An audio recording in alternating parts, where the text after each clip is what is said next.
มีคนเข้าเบิ่งแล้วหรือยังเนาะขออนุญาตกวดภาพกวดเสียงเนาะว่าแจ้งโบภาพแจ้งเสียงแจ้งโบ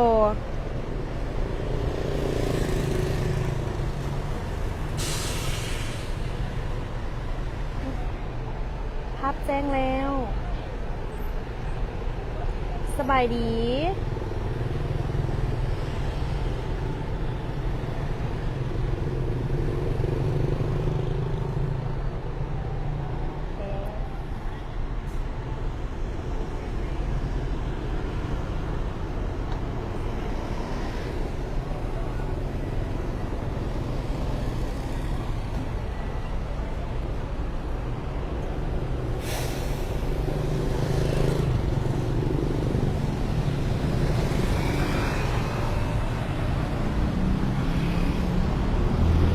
สบายดีทุกท่านมื้อนี้ตอนแรงของวันที่11ธันวา2025เนาะทีมข่าวหนังสือพิมพ์ลาวพัฒนาพวกเขาก็ได้มาอยู่ที่สถานีประตูไซ BRT กันอีกครั้งหนึ่งในตอนเช้านี้พวกเขาก็ได้พาทุกท่านไปลองขี่ BRT ไปแล้วเนาะแต่ว่าตอนแรงนี่พวกเขาก็จะมาพาทุกท่านไปลองเบิ่งบรรยากาศว่าเฮาขี่ในโมงแบบเร่งด่วนยามเลิกเวียงซี่นี่มันจะเป็นจังไดบรรยากาศมันจะเป็นจังไดเดี๋ยวประมาณ5:00เนาะ17:00แมนรถเบียที่จะออกเดี๋ยวจังไดเขาเบิ่งบรรยากาศการสัญจรอยู่บริเวณประตูไซจุดสถานีนี่ก่อนเนาะเดี๋ยวเขาจะไปเบิ่งบรรยากาศพร้อมๆกันตอนเวลา5:00รถจะออก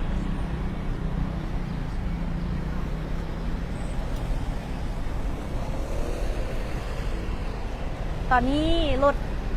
ก็เริ่มสัญจรกันหลายขึ้นเนาะอยู่บริเวณป้อมแอมประตูไซนักท่องเที่ยวก็มาเที่ยวประตูไซเป็นจำนวนหลายตามที่เขาเบิ่งอยู่นี่มื้อเช้านี้เขามาลองขี่แล้วเนาะตอนนั้นอาจจะไก่สมงเร่งด่วนน้อยนึงตอนแรงเขาก็เลยมาลองขี่ในสมงเร่งด่วนกันตื่นอีกครั้งหนึ่งว่าบรรยากาศจะเป็นแนวใดตอนนี้ทางรถเมล์เพิ่นกะรอถ่าโมงออกเนาะโมงเพิ่นจะออกแมนเวลา 17:00เขากะได้มาขึ้นไลฟ์สดก่อนที่รถเมล์เพิ่นจะออกเนาะเพื่อมาให้ทุกท่านได้มาเบิ่งบรรยากาศตอนแรงอยู่ประตูไซแบบนี้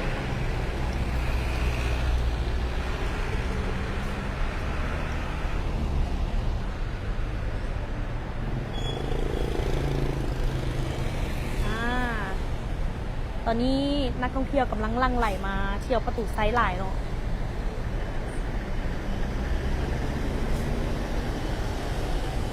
อดใจกันรอถ่าหน่อยนึงจักหน่อยเขาจะพาขี่รถ BRT เบิ่งบรรยากาศการสัญจรยามแรงบรรยากาศการขี่รถ BRT ตอนแรงจะเป็นเท่าใด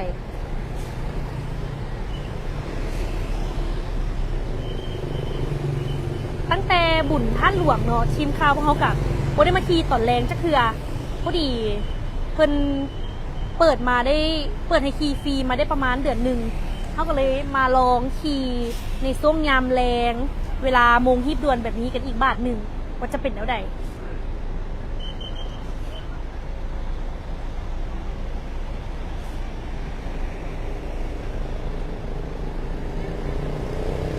นักท่องเที่ยวลังไหลกันมาท่องเที่ยวประตูไซ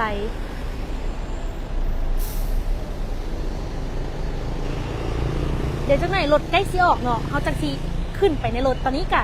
เบิ่งบรรยากาศการสัญจรไปก่อนน้อยนึงอีก10 นาทีรถเพิ่นจะออกเพิ่นว่า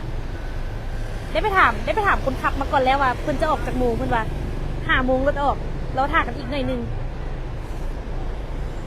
ในระหว่างนี้สามารถกดไลค์กดแชร์กดติดตามพวกเขาได้เด้อเพื่อเป็นกำลังใจให้ทีมข่าวพวกเขาได้มาเบิ่งบรรยากาศมาไลฟ์สดแบบนี้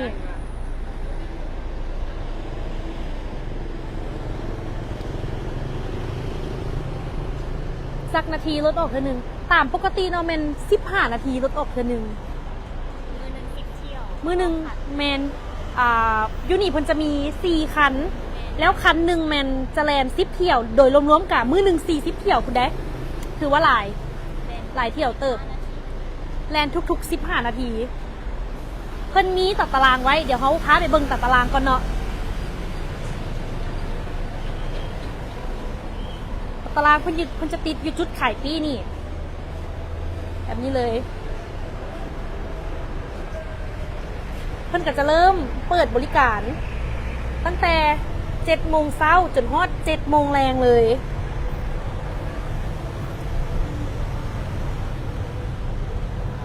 ตั้งแต่สถานีประตูไซจนฮอดวิวมอนี่เลย41 เที่ยวเนาะทั้งหมดโอ้หลายเติบได้บางเทื่อกับ10 นาทีบางเทื่อกับ3 นาทีออกเทื่อนึง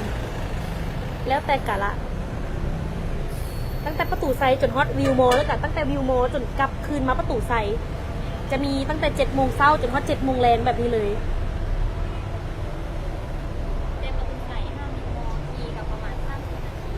ปกติแมนจะขี่ประมาณ30 นาทีแต่ประตูไซหาวิวมอแต่ว่าขั้นเฮามาโมงที่นวลแบบนี้กับโบแน่ใจเนาะว่าจะใช้เวลาดนปันใดตอนนี้เวลา16 โมง 53เดี๋ยวเราหาอีกสัก 2-3 นาทีเนาะแล้วเขากะขึ้นรถไปตอนนี้คนขับเพิ่นมาละเดี๋ยวเขาจะไปเบิ่งว่าทางในมีผู้ร่วมโดยสารไปนำทีมข่าวพวกเขาจะคน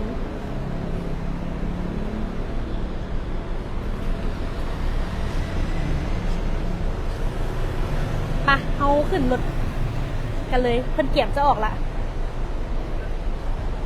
มาเบิ่งว่าจะมีผู้โดยสารร่วมเดินทางไปนำพวกเขาจะคน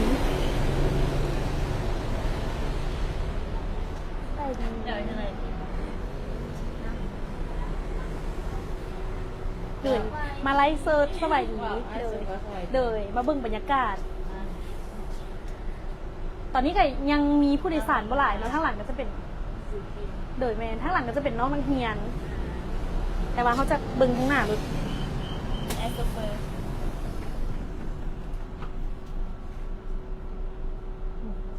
เก็บออกเดินทางกันทุกคน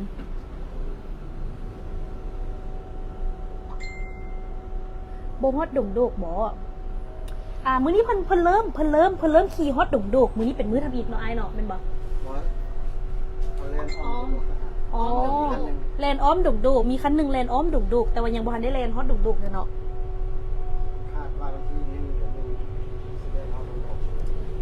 คาดว่าวันที่1 เดือน 1ก็คือปีหน้าเนาะเพิ่นจะเริ่มแลนอยู่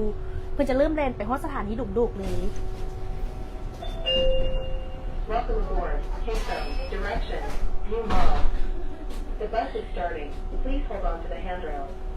The next stop is Bansat. Passengers wishing to alight, please prepare. ยินดีต้อนรับทางไล่สู่รถมีด่วน K7 จะมุ่งหน้าไปทางซึ่งการค้าวิวมอลรถกำลังจะออกตัวกรุณาจับมือจับสถานีต่อไปคนสะอาดผู้โดยสารที่ต้องการกรุณากระเทียม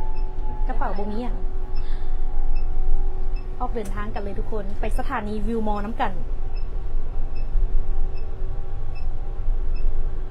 ตอนนี้เวลา 16 โมง 55ออกก่อนเวลาน้อยนึง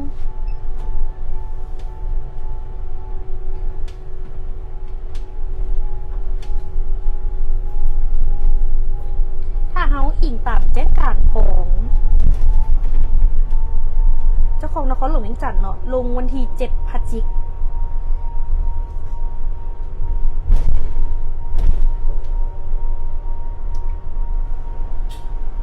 มาฮอดทุกมื้อนี้ก็ถือว่าแลนได้ควบเดือนแล้วเนาะตึกมี BRT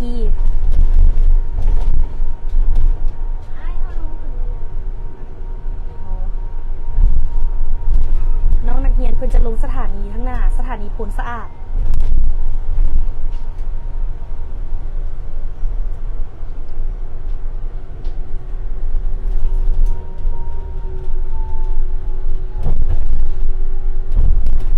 เมนตู่นั้นเพิ่นทดลองขี่อ้อมดงโดกเนาะขี่อ้อมมอซอเดี๋ยววันที่1 เดือน 1แมนเพิ่นจะเปิดคาดว่าเพิ่นจะเปิดไซต์บริการให้ไปฮอตสถานีดงโดกไปเลยถอยออกมาหน่อยนึงเพิ่นจะเปิดประตูถอยออกมาหน่อยนึง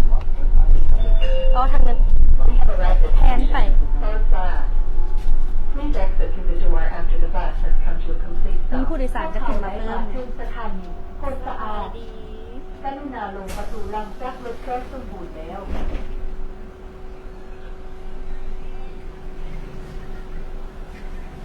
็นซีคนมือเศร้านี่เลยจะจัก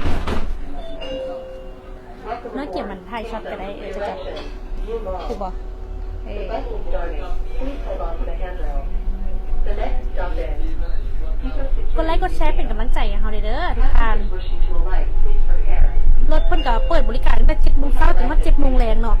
ทุกๆวันจันทร์หาวันศุกร์ Exit to the door after. Welcome aboard. Haysom. Direction. ในชั่วโมงที่รถเมล์ด่วน BRT แลนให้บริการแม่นห้ามเด็ดขาดเนาะบ่ให้ขับขี่รถทุกชนิดเข้ามาในเลน BRT Passengers wishing to alight, please prepare. เพราะว่าต่อไปเพิ่นจะได้มีการปรับใหม่เนาะถ้ามีผู้ขับขี่ยานพาหนะของตนเข้ามาเลนเฉพาะ BRT สถานีต่อไปห้องพิพิธภัณฑ์ป้องกันความสงบประชาชนผู้โดยสารที่ต้องการลงกรุณากับเกียร์ ตอนนี้เขาก็ล้อท่าจอดไฟแดงเนาะล้อท่าไฟเขียว คันถ้ามือเปิดเพลงมันตั้งเที่ยวให้เลยวะ แม่มันไฟแต่ว่าเดี๋ยวนี้ระบบของเขาจะให้เฮ็ดให้แล้วไฟดีของเขามาตั้งหากเลย อ๋อ เดี๋ยวนี้เขาใส่ไฟเขียวรวมทางหลวงก่อน อ๋อคือว่าเดี๋ยวนี้ยังถ้าไปเที่ยวไฟแดง แม่ รวม เขา ทาง ไป ร่ เที่ยว วไฟแดงของบีที่เขาตั้งหาก เออ อันนี้มันเป็นไฟรวมของทางหลวงบีที่เขาจะบนเหลืองบนเขียวให้เขา เออ ตอนนี้แมนไฟแดงของ BRT ยังบ่ได้เปิดนำไส้เป็นปกติเทื่อถ้าแมนปกติแมนถ้า BRT มาทางไฟแดงเนาะไฟของ BRT จะเป็นไฟเขียวเลย จะเริ่มใส่ในปีหน้า แมนเพิ่นจะเริ่มเปิดไส้ในปีหน้า ในระหว่างนี้เฮากะเบิ่งบรรยากาศทักทายสบายดีท่านผู้ชมที่เข้าเบิ่งแล้วก็มาเบิ่งบรรยากาศการขี่รถ BRT ในยามแรงไปพร้อมๆกัน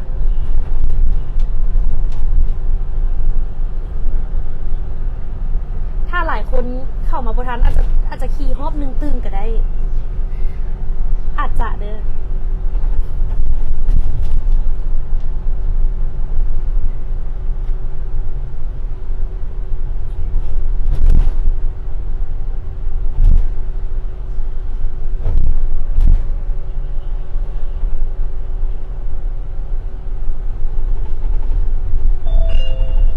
We have arrived at station People's Security Museum.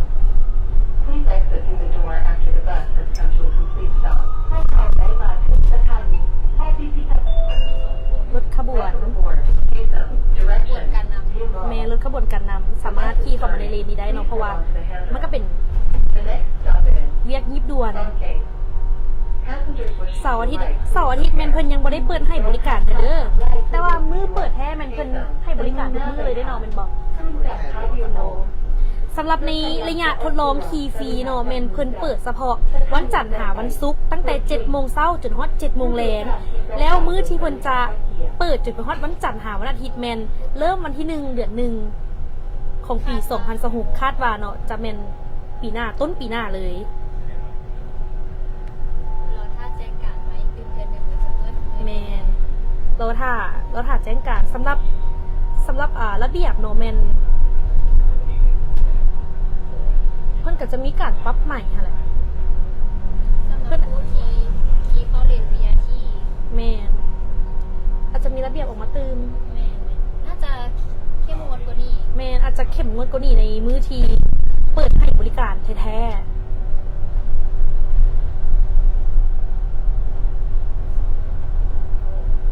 ตอนนี้เฮาฮอดคนเค็ง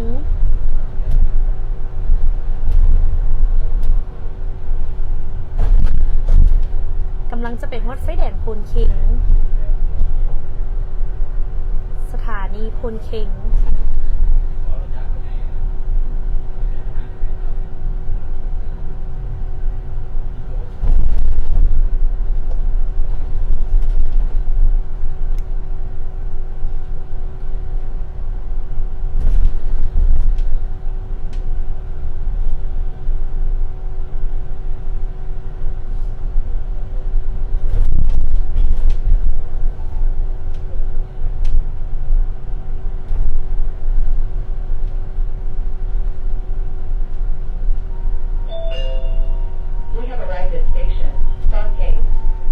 ก็เล่น Please ตาม exit ทาง through the door BRT เลย after the bus has come to a complete stop. พวกเขาได้มาถึงสถานีเพื่อนเข่ง โมงนี้ก็อาจจะเป็น กรุณาลง โมงที่หลาย ๆ คนเลิกเรียกเลิกเฮียนเนาะหับลูกหับเต้ากลับบ้านกลับเฮือน Welcome aboard. Kasem. Direction. View Mall. The bus is starting. บางบอนก็อาจจะลดหลายหน่อยนึง The next stop is Skill Development Center, Fontaneo Temple. Passengers wishing to alight, please prepare. ยินดีต้อนรับทานทางไล่สู่รถเมล์ด่วน Kasem จะมุ่งหน้าไปทางศูนย์การค้าวิวมอลล์รถกำลังจะออกตัวกรุณาจับมือจับสถานีต่อไป แม่รถยังบ่แออัดหลายตอนนี้ ที่งานวัดพลพะเนาผู้โดยสารที่ต้องการลงกรุณากับเกียรติ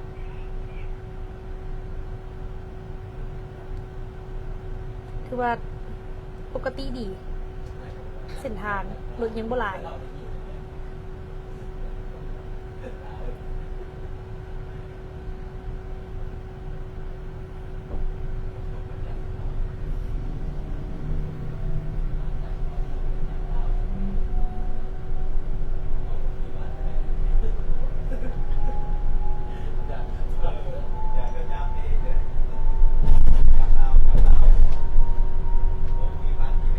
อย่างนี้ผู้โดยสารมีประมาณ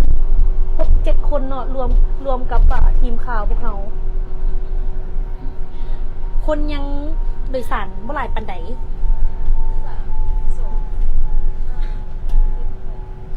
เก้า เก้ากับโซเฟอร์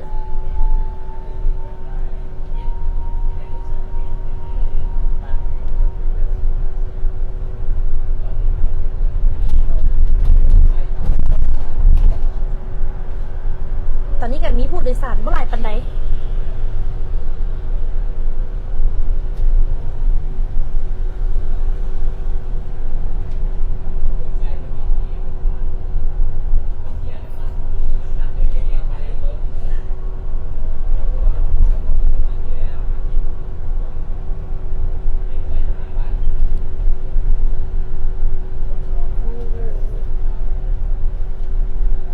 โอ้ ตัดหน้ารถ BRT ให้ทุกท่านระมัดระวังในการสัญจรตื่น Skill เนาะ Development Center, Fontaneo Temple. Please exit through the door after the bus.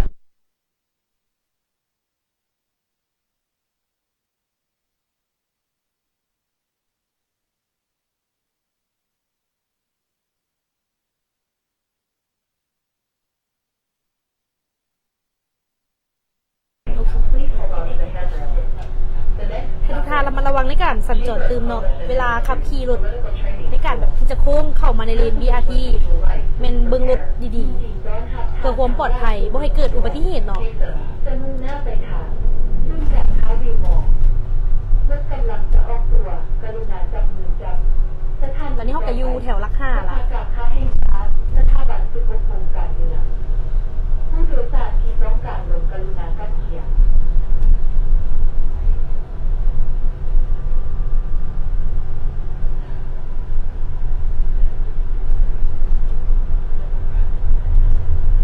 คือว่าถ้าเลน BRT เขาก็ถือว่าโรงเรียนดีในมุมนี้ ประมาณ5 โมงครึ่งแล้วเย็นต้องพาพ่อแม่มาครับ โอ้ ขันปกติที่แมันติดหนักสุดละแมันประมาณจักโมง 5 โมงครึ่งไป ทางขึ้นไป ไป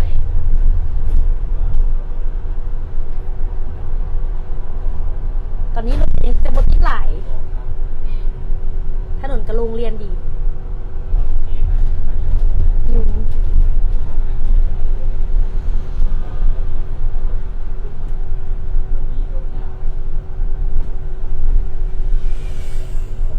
ตอนนี้เขาก็อยู่สถานี BRT ลักห้าเนาะ We have arrived at station Chamber of Commerce and Industry Political Training School. Please exit through the door after the bus has come to a complete stop. พวกเขาได้มาถึงสถานีสภาการค้าแห่งชาติสถาบันฝึกอบรมการเมือง วันนี้ก็จะ กรุณาลง แมนมาฮอดทางแยก การสัญจรอาจจะซับซ้อนน้อยนึง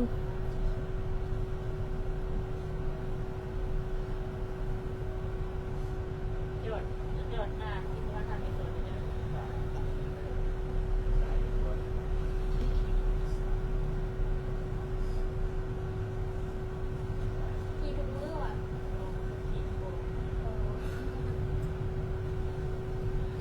พิพิธภัณฑ์ไก่สอนเป็นเพื่อนอันนั้นในเปิดกันเลยเนาะ ระหว่างแสดง เปิดวางแสดง ทุกท่านอยากไปเบิ่งหอพิพิธภัณฑ์ไก่สอนบ่ ได้ยินว่าอันเห็นแจกข่าวบุญมันจะเห็นบุญนี่หนึ่งในโอกาสวันคล้ายวันเกิด อ่า ไปสอน แมนเห็นอยู่รถเมล์ BRT ก็ได้ระมัดระวังในการสัญจรเนาะนี่โดยเฉพาะอยู่ทางแยกแบบนี้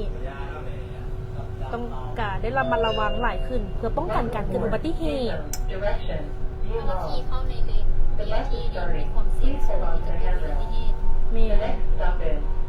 Kingston Farmington Museum. แมน Passengers wishing to alight, please prepare. หลายๆคนหลายๆผู้ขับขี่เนาะเข้ามาขี่ในเลน BRT กันค่อนข้างขับไวเพราะว่าทางมันค่อนข้างโล่งเนาะ รถกำลังจะออกตัวกรุณาจับ แต่จะว่าให้ดีก็ สถานีต่อไป ควรขี่เข้ามา พิพิธภัณฑ์ไก่สอนภูมิภาคผู้โดยสารที่ต้องการลงกรุณารับเกียรติ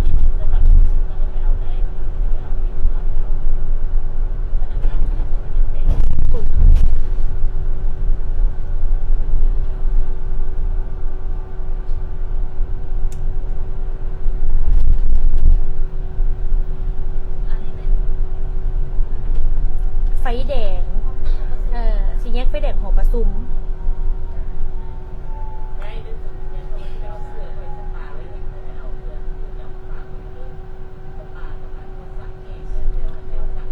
ปฏิบัติถ้าปฏิบัติตามกฎระเบียบจราจรนี้คิดว่ารถก็อาจจะบ่ติดหลายเนาะคือ แบบนี้ เสี่ยงต่อการเกิดอุบัติเหตุได้นี่แบบนี้ แล้วก็จะบูมีรถเข้ามาในเลนเบียร์ที่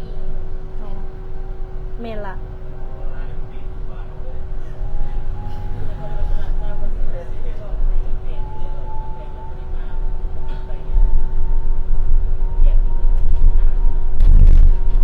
เพราะมันหอประซุมแล้วตอนนี้แล้วไปจะเป็นไฟแดงหอพิพิธภัณฑ์ด้วยบอก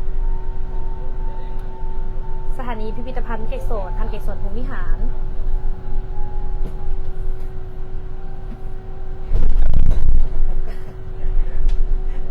สวัสดีรถใหญ่ที่วันสวัสดี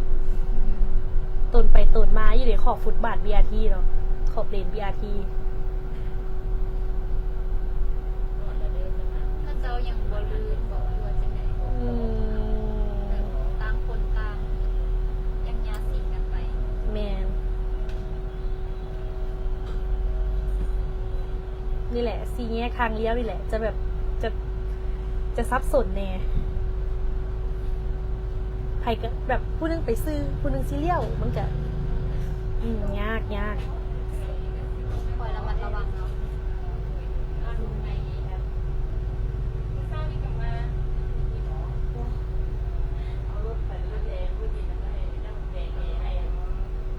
เลนเบียร์ที่ เลน BRT ในตอนนี้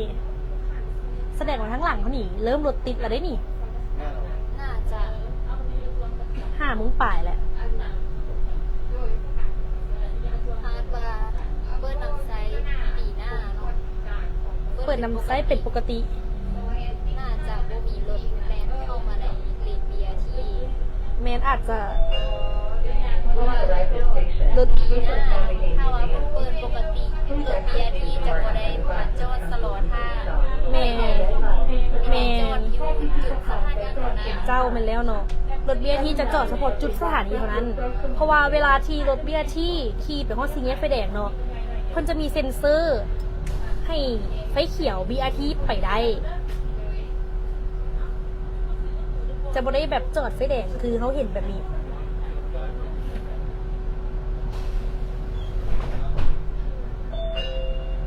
Welcome aboard. Keystone. Direction, view mall.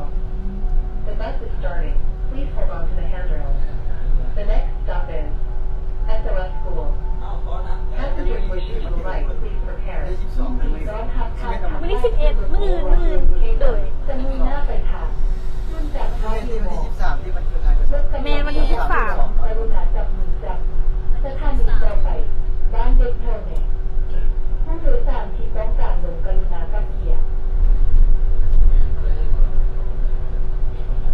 เฮาสิฮอตวิวมอลอะไรเป็นบ่นี่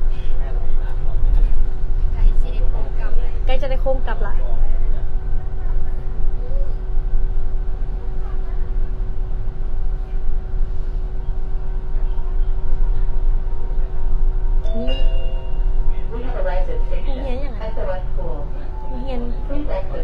SOS เหรอ SOS พวกเขาได้มาถึงสถานีบ้านรถเท่าเนี่ยกรุณาลงประตูหลังจากรถไฟสมบูรณ์แล้ว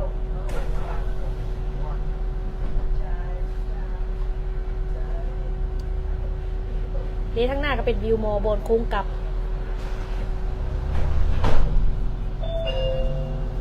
ไปสถานีประตูไซคืนแบบนี้ View Mall. The bus is starting. Please hold on to the handrails. The next stop is View Mall. Passengers wishing to alight, please prepare. ยินดีต้อนรับท่านทางไล่สู่รถเมล์ด่วนเทสันจะมุ่งหน้าไปทาง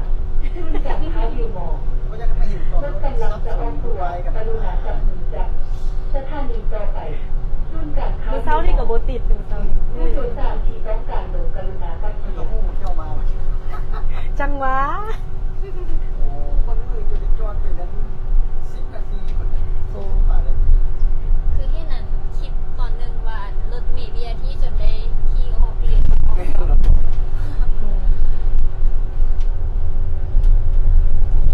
ตัวนั้นอาจจะแบบติดหลาย ต้องด่า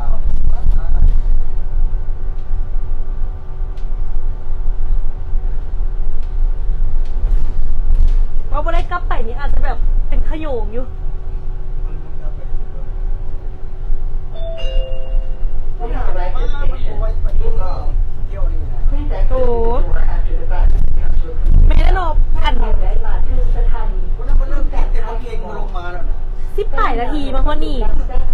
เพราะยังมันเงินเอาพระเจ้ามาก็ว่ามาไหวมีรถส่วนๆนี่กูจะสัมปกติสัมนี่ ไอ้โซเฟอร์เพิ่นว่าปกตินี่รถติดหลายเนาะแต่ว่ามื้อนี้เฮามาไล่สุดเลยแบบโมงนี้โล่งว่าซั่นเพิ่นว่า เกินมาโชคดี ธรรมดาราคากำลังงบเลยป๋อทุกคนธรรมดา อยากรู้ว่าเรนเวียที่เป็นบ่ฮอดพิพิธภัณฑ์ไก่สดจากโมงเมื่อกี้นี้ประมาณนั่น5 โมงป่ายน้อยหนึงฮอดเพราะว่าอันโมงนี่อาจจะกำหนดไต่ตู่บ่ได้เนาะเพราะว่าบางเวลาเนาะรถก็ติดหลายบางเวลารถก็ติดน้อยฮอดไวฮอดซ่าอาจจะบ่คือกัน แม่นแต่ถ้าว่าได้เปิดเป็นปกติแล้วก็ ก็สิประมาณนี้แหละประมาณนั้นคันออก5 โมงกับประมาณ5 โมง10ฮอดหอพิพิธภัณฑ์ไก่สด แล้ววะ ให้ลงดีกว่า ที่ลงใส่ ลงนี่แหละถ้าใช่ลง ลงแล้วแม่ลงเดี๋ยวจะขี่กลับน้ำเฮาเดี๋ยวจะขี่กลับเฮาอีก เดี๋ยวขอบใจในลา เลย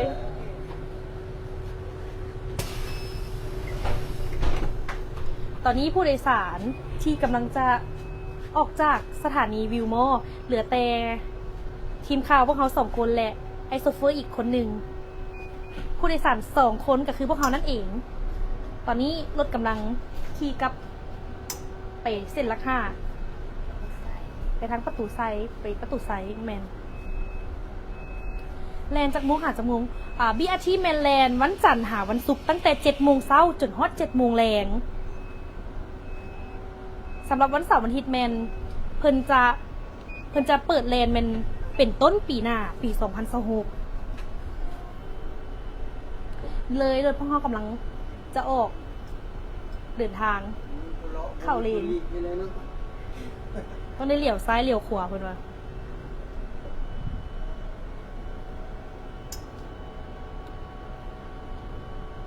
ข้างหลังเขาคนยอมปล่อยให้เขาก็ไม่เขาเน้น นี่เลย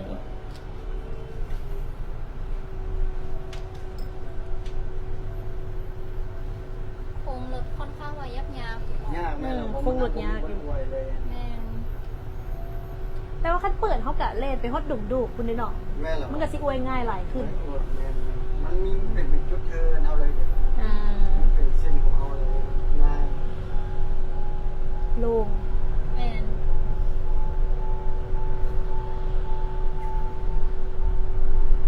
ตอนนี้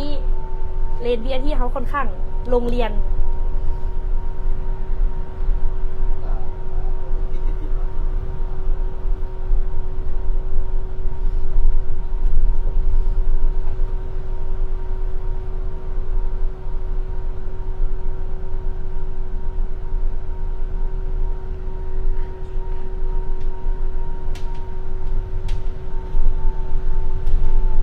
มีคนรอค่า บ่ปีนี้เพิ่นยังเปิดให้แลนเปิดให้ขี่ฟรีอยู่เนาะปีหน้าแม่นเพิ่นจะเริ่มเก็บค่าบริการ ค่าบริการถ้าจือบัวผิดประมาณเพิ่มได้ไหม แม่นเริ่มต้น 7,000 Welcome aboard. Queso. Direction. Why there are no people to The ride bus is BRT starting. Please hold on to the handrails. maybe The they next don't know stop is about SOS School. BRT Passengers wishing to transportation alight, please prepare. some people have private Welcome vehicle aboard. Queso. Direction. Conducte. บางคนก็มีรถส่วนตัวเนาะก็อาจจะสะดวกในการขี่รถส่วนตัวหลายกลัว The next stop is บางคนอาจจะบ่ได้ passengers บ้านบ่ได้อยู่ละแวก please prepare. ทางที่ BRT ผ่านเนาะอาจจะเป็นไปได้ที่กะเลยบ่มาขี่ BRT ประตูใส่ แต่ว่าก็ต้องยอม รถ รับ กำลังจะออกตัว แม่นแต่ว่ารถก็ค่อนข้างจะติดแน่ถ้าใช้รถส่วนตัว ร้านเย็นเทอร์เมนผู้โดยสารที่ต้องการลงกรุณากับเกียร์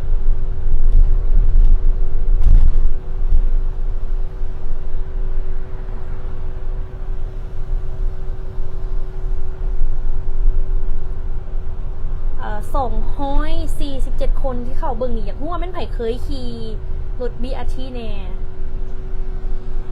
เดี๋ยวนี้คนบ่หลายปานใดเนาะ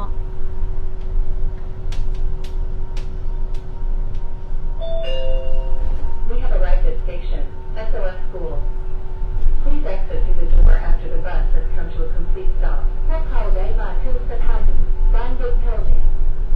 กรุณาลงประตูหลังจากรถจอดสมบูรณ์แล้ว Welcome aboard. Queso. Direction. Conducte. The bus is starting. Please hold on to the handrails. The next stop is Queso Fambehe Museum.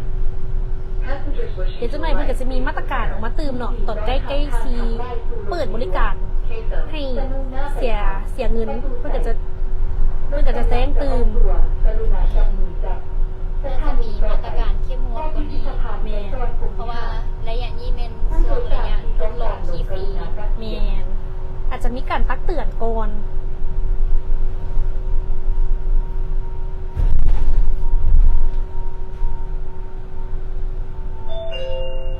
We have arrived at station Quezon Fambehe Museum. Please exit through the door after the bus has come to a complete stop. พวกเขาได้มาถึงสถานีพิพิธภัณฑ์ไกซอนองค์วิหาร ทางโล่งเลยตอนนี้ รถจอดสมบูรณ์แล้ว ลงแบบปลอดโปร่ง Welcome aboard. Queso. Direction. Conducte. The bus is starting. Please hold on to the handrails. The next stop is Chamber of Commerce and Industry, Political Training School.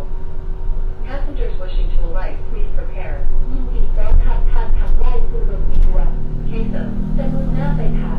ประตูใส่รถกำลังจะออกตัวกรุณาจับมือจับสถานีต่อไป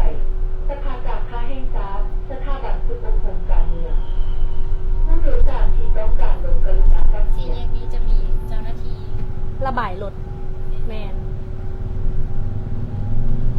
น่าจะเริ่มละ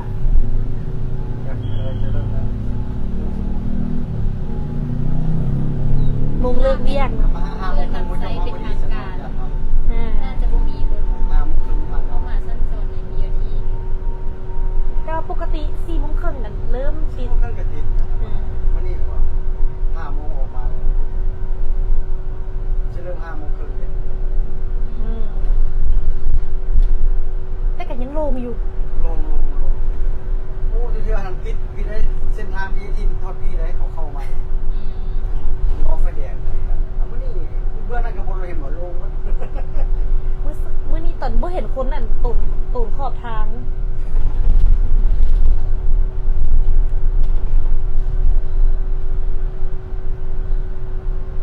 สีแยกละ5สีแยกละมุกโอ้ไม่หอดไม่ดีกว่าปกติ สิไปลองขี่อีกรอบหนึงบ่ซั่น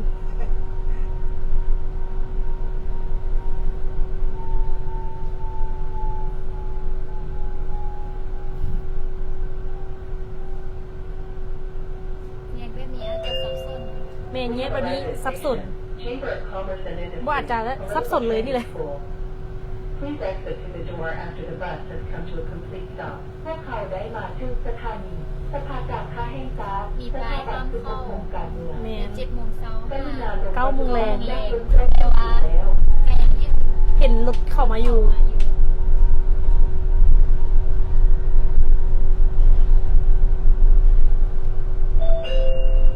Welcome aboard. KSM. Direction. Odyssey. The bus is starting. Please hold on to the อันนี้อาจ handrail. จะ โอ้ ควร The next stop is ขี่แล้วมันขี่ไว้ผู้เศร้าเนี่ยก็ต่ำอยู่ Bosnia Temple. โอ้ Please prepare. แบบ เดี๋ยว นี้ ผมจะเอาเมือแล้ว ผ่านทางไล่ เห็นทางโล่งอะพระละขี่ไวเนาะ ขี่ไว้นี่แหละ แล้วก็ต่ำกันปะนะ เลี้ยวไปได้ซัด รถ น่ะ ไฟ เลี้ยว ลำ เลี้ จะ ยว ออก ใช้ ตัว เครื่อง กรุณาจับมือจับสถานีต่อไปศูนย์พัฒนาสี่เมืองแห่งงาน คอยเข้า วัด คอยไปกันไรเขาให้เข้าตอน ผู้โดยสารที่ต้องการลงกรุณาขับเคียร์ พูดได้กันเยอะว่าบิดคันเร่งกับเหยียบคันเร่งเลยเลยเนาะ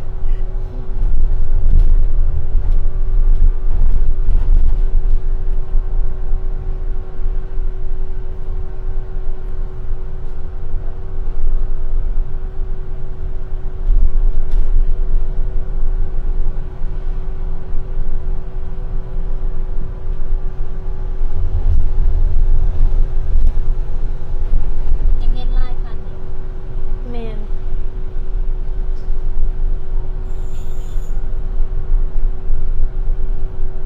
อีกส่วนหนึ่งก็อาจจะมาจากรถที่จอดอยู่แคมทาง แมนแต่ว่าเพิ่นกะมี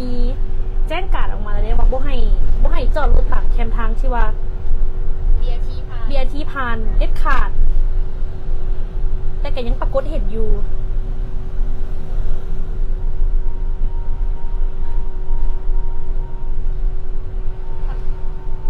ถ้าแมนทำอิฐก็คิดว่าอาจจะเป็นแบบลื่นเคย แต่ว่าเดี๋ยวนี้ผ่านมาเป็น เป็นยังว่าเดือนหนึ่งแล้วเนาะก็ We have arrived at station. ต้องนี้แมนยังปรากฏเห็นอยู่ Bosnia Temple. เข้าเดือนที่2แมน Please exit through the door after the bus has come to a complete stop. พวกเขาได้มาถึงสถานีศูนย์พัฒนาสี่เมืองแห่งงานวัดควร ลง อันนั้นเจ้าหนี้ กรุณาลงประตูหลังจากรถจอดสมบูรณ์แล้ว ไม่ได้ยินเลย เป็นอย่างบ่เป็นอย่าง Welcome aboard. KSM. Direction. Odyssey. The bus is starting. Please hold on to the handrail. The next stop is โอ้ Bunking. Passengers wishing to alight, please prepare. ยินดีต้อนรับทางทางไล่สู่รถมีด่วน KSM. จะมุ่งหน้าไปทาง เขาบีบแก่อะไรกันแต่ก็ได้นำเป็นบอกปก รถ ติ กำลังจะออกตัว แต่บางเทื่อก็บ่อยากบีบเนาะ เขาไปบีบมันคือว่าอย่างโพดนะ ผู้โดยสารที่ต้อง บีบบางเทื่อเขาก็ไปบ่ได้ เขาแบบได้ทางที่เก่า ไปคือเก่าบางทีเขาจะไปได้เขาจะแบบนี้ให้เขานี่ก็คือว่าได้น้ำใจใส่กัน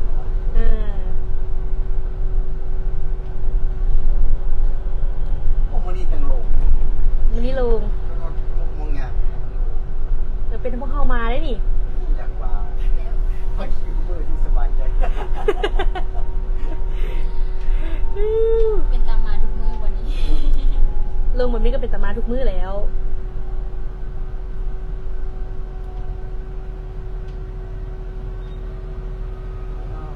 มีรถกัดนำทั้งหลัง แม่นข้างหลัง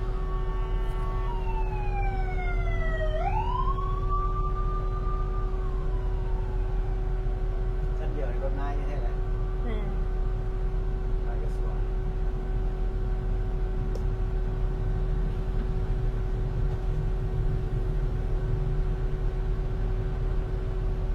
ทั้งไหนไฟเขียวแล้วบัดนี้ น่าจะเป็นเมืองนั้น เด้ เชียวว่า ทางนี้กระแดงทางนี้กระแดงทางเขากระแดงทางนั้นกระแดง เอ่อ แดด แมนเด็กแดงเหมือนเดนี่เราที่ไปจะไหน แดงเบิดแล้ว โบแค่เลยเด็กเบิ้ง โอ้ มีซ้ำแยกมันบอก ตอนนี้ยังทีมข่าว โดยสาร2 คน ก็คือพวกเขานั่นเอง ตอนนี้ผู้โดยสารมันมีแต่ทีมข่าวพวกเขาตอนนี้ลง ที่ปล่อยแล้ว น่าจะเป็นเบิ้งนี้ไปก่อน แม่ลงมาแล้ว ตอนนี้ไฟแดงตอนนี้เขียวแล้วนี่ตอนนี้ เมื่อกี้ เมื่อกี้นี่แดงเบิด บ่จักผู้สิหยุดผู้สิไปได้เนาะกินนี่แดงบัดเดียวพร้อมกัน เอ้ายังหน่อยกับใครก็เขียวพร้อมกัน โอ้ดูว่าเจ้าเอาจราจรมาเบิกทางเลยสิโลกผม อ่า มีจราจร โอ้ คนบ่ได้มาประจำทุกมื้อว่ะ ผมคือสิแม่นเพิ่นซ้ำนะเพราะไหนก็ไปเห็นลงมา เป็น เพราะมาเฮาก็บ่เฮาก็บ่ได้เรียนเป็นมันคือทางการเนี่ยเพิ่นก็สิบ่นำเรียนเรียน อ๋อ นะ เลยเลย อ่า และบ้านเป็นทางการเพิ่นก็สิมีเจ้าหน้าที่ซีเรียสคือแต่ก็ได้ คือสร้างแยกสิ ต้ ต้ อ อง ง สามแยก4แยก ประจำอยู่ จอดเบิ่งเฮา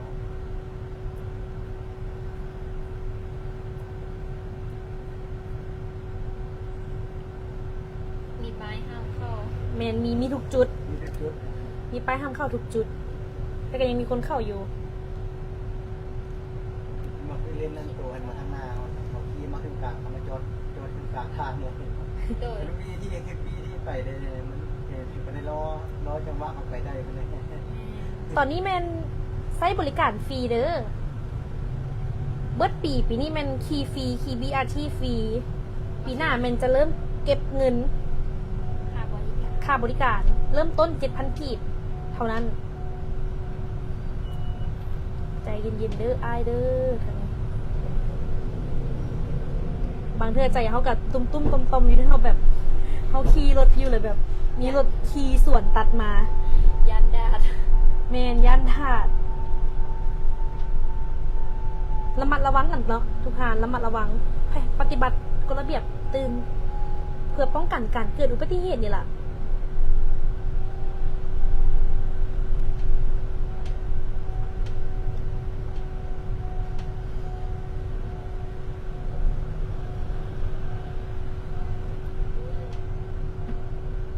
ซ้อนสามอันตราย We have arrived at station. Bus game. Please exit through the door after the bus has come to a complete stop. อันนี้เป็นรถอีก เอินไม่เขียว เดี๋ยวเราติดตามทางเขา รถประจำทาง รถหนีเที่ยวกับเขาเลดเบียร์ที่ว่ะ จะเข้าบ่ได้ เข้าบ่ได้ โอ้ ช่วงนี้มันก็จะช่วงซับซ้อนนะว่า The bus is เข้า starting. เข้า Please hold on to the hands. อาศัยโซ่ซุลมุนหัว We have arrived at station. มือสิลองไปขี่ลองมาขี่ได้เด้อเป็นเท่าไหร่แล้ว แท็กพวกเราบอกตื่มแน่ Please hold on. เดี๋ยวพอจะเราถ่ายติดตามเบึง The next stop is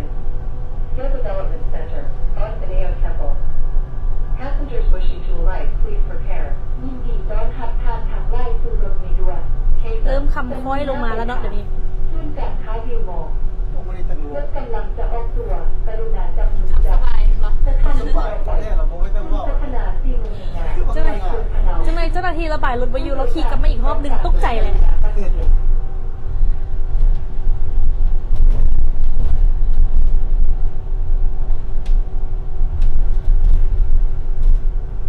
แต่ละสถานีเนาะเพิ่นก็จะบอกนะว่าไปสถานีใดสถานีใด ปกติในสถานแต่ละสถานีเขาได้จอดเลย จอด มีคนก็ได้จอดเนาะ จอดประมาณจักนาทีน่ะ ประมาณ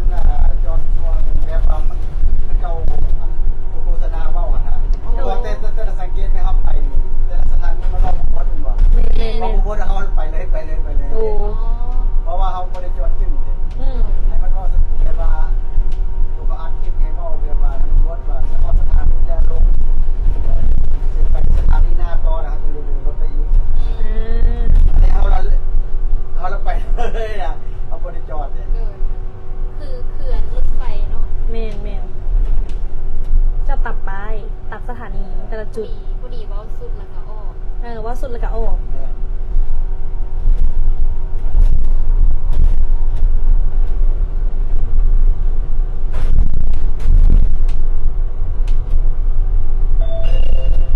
We have arrived at station. People's Security Museum. มองสถานีให้นะสิลงไป Welcome เที่ยว aboard. Chatham. Direction. Honda.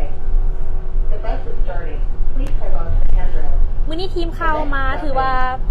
On side. การสัญจรโรงเรียนดี Passengers wishing to alight, please prepare. ยินดีต้อนรับท่านทางไล่สู่รถเมล์ด่วน Chatham. จักโมงแล้วเนี่ย ไปทางประตูใส่ 17:32 จะออกตัวกรุณาจับมือ เขาขึ้นรถเมล์วิอาที่ออกรถแมน16:55ใช้เวลา โมงไปกลับ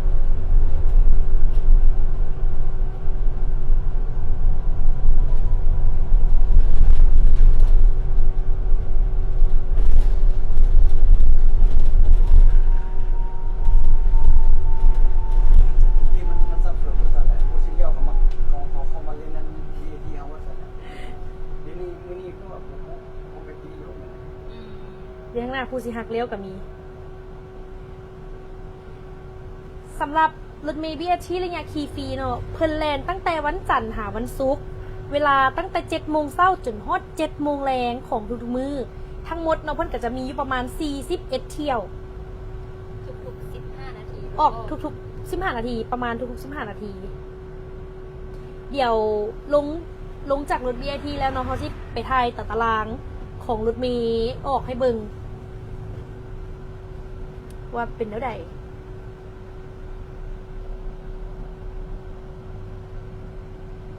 ตอนนี้เราท่าไฟแดง แม่นตอนนี้จอดถ่าไฟเขียว จอดไฟแดงแล้วถ่าไฟเขียว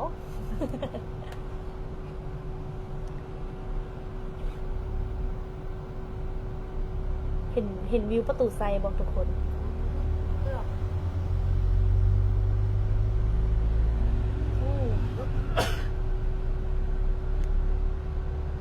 เพื่อนแลนด์ฮอต7 โมงแรงเด้อ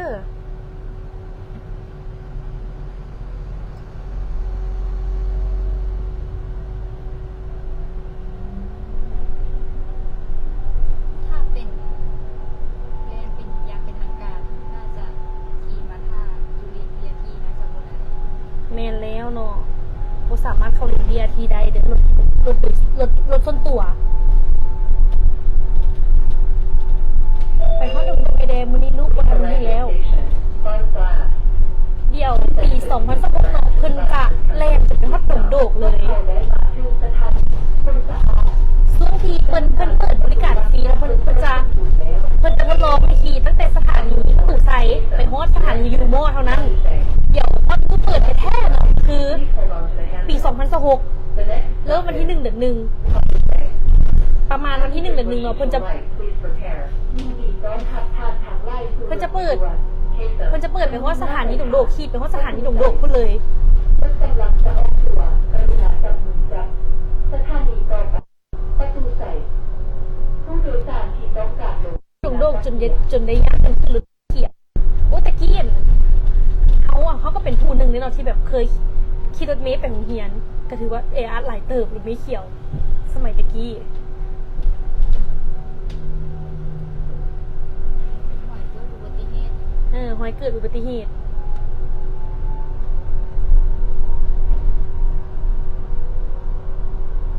ตามที่ขี่ผ่านตั้งแต่ประตูใส่ห้ามีหม้อนี่มีไล่จุดเติ มีหลายจุดที่มีหอยแม่นมีห้องหอยการเกิดอุบัติเหตุหลายจุด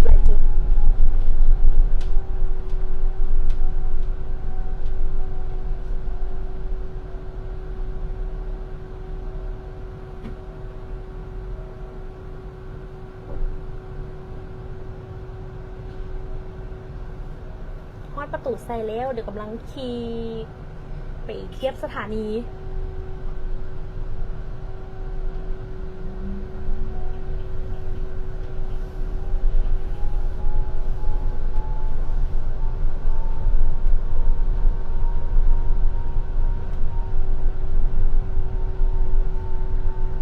บรรยากาศประตูใส่ยามแรง แมนบรรยากาศประตูใส่ยามแรง แต่ละมื้อคือสีคึกคืนเนี่ย แมนคือคืนนักท่องเที่ยวมาทุกมื้อ We have arrived at station. ตอนเฮามาแต่เช้าช่วงวันซาดเนาะกับมีคนมาเลยมีนักท่องเที่ยวมาแต่เช้าๆคุณก็มี สถานีประตูใส่ ก็เจ้าน่าจะมาตามรถทัวร์ ประตูหลังจากรถจอดสมบูรณ์แล้ว ตอนนี้เขาก็ฮอดจุดต้นทางแล้วเนาะจุดที่เขาเอารถมาจอดปะไว้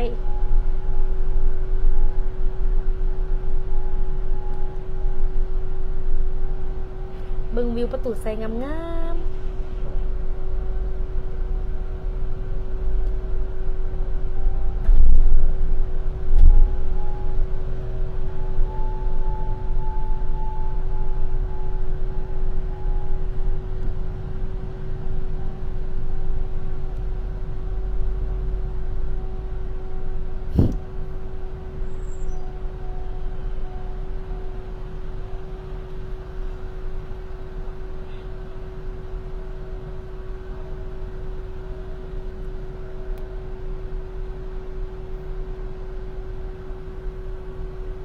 อย่าลืมแท็กเลย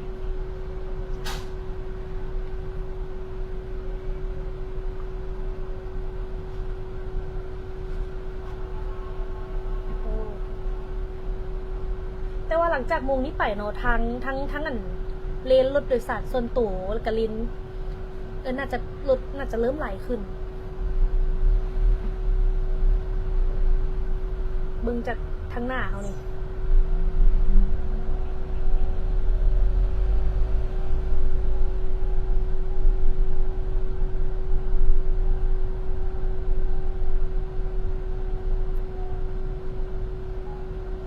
ถ้าวันแลนปกติอาจจะตรงโมงตกเวลาเนาะ แมนตรงโมงตรงเวลา เขาบ่ได้รถซ่องของเขาเข้ารถธนาคารข้างหน้าเขา แม่นหว่า ไปโอ้ต้องไปรอไฟเขียวรอไฟแดง เออ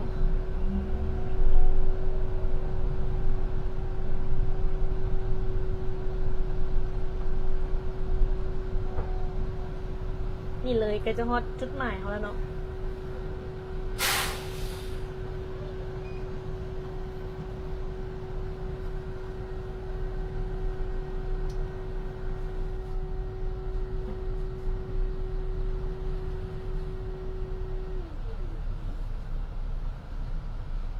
น้อยเบิ่งตัวนี้ให้แน่ปีหน้าเดี๋ยวเพิ่นเริ่มแลนแบบเป็นปกติเลย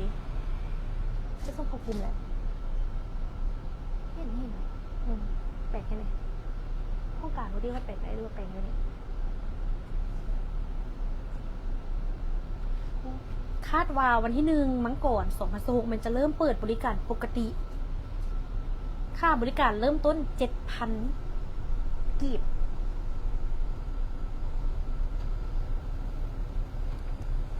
เนาะแนวใดก็ตามแต่เนาะอย่าลืมกดไลค์กดแชร์เป็นกำลังใจให้ทีมข่าวพวกเขาหน่อยเด้อ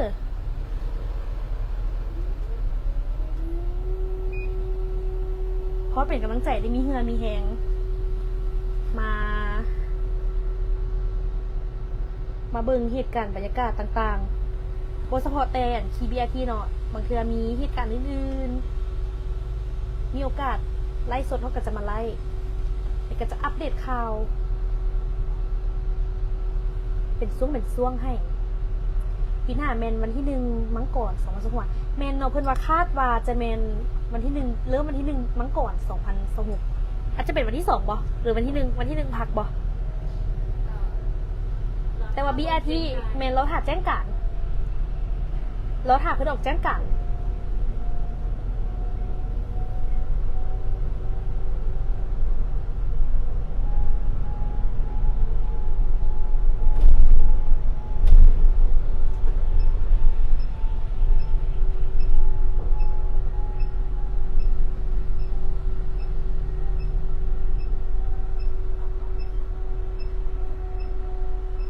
ย่างเหรอบอก ก็ได้ เดี๋ยวถ้าปิดไลฟ์เนาะ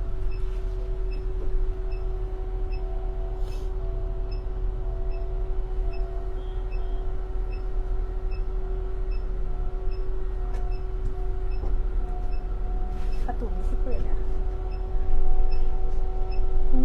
เราบ่เข้าใจภาษาเวียดนามเด้ คอมเมนต์ภาษาเวียดนามเขากับโยม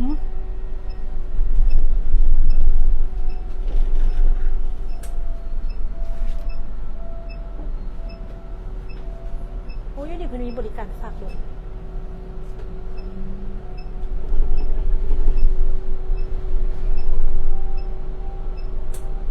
นะเขากลับมาจอดเทียบสถานีประตูไซสถานีต้นทางของเขาของทีมข่าวพวกเขาเนี่ยแหละ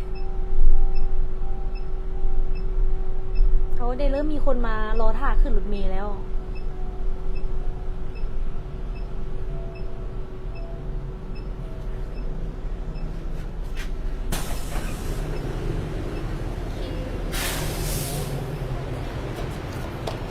น้องๆเหรอเป็นท่าขึ้นรถ BRT เอ๊ะ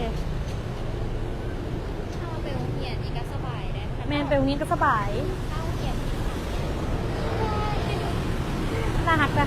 น้องๆน่าหัก